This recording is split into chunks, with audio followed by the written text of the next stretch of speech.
Okay, let's now turn off this AutoCAD layers that I previously turned on, this description, original polylines and helping points. We turn them off, and now we have only the Urbano network showing here. And like I already showed you before, these are lines on separate layers.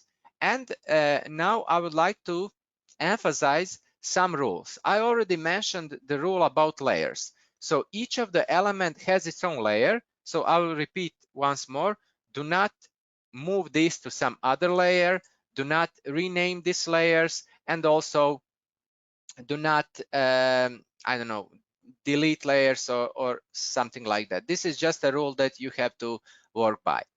The second rule that is very important is that even though we are working in AutoCAD, you cannot use AutoCAD commands like delete, move, copy, rotate, scale, and stuff like that. You can use them, but you will be just changing the DWG. You will not be changing the Urbano internal database. So you can treat it like this. AutoCAD is just serving as a graphical interpreter of Urbano model. So look at this. If I take, for example, this part here, and I use AutoCAD move, and if I move it, for example, here, and then I click here on reindex or refresh, redraw the model, it will reappear here because inside of Urbano database, this is here. Also, if I, for example, delete something, I will delete with plain AutoCAD, just delete. Okay, you see this is gone. And maybe you think, okay, I deleted this completely.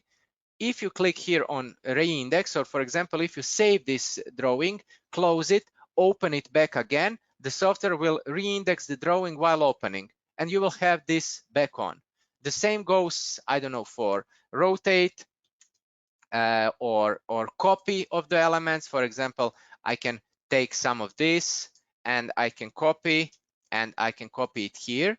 Okay, and now if I click on redraw, everything will come back, and this is just dead elements. This is not part of Urbano model. So let's delete everything and redraw.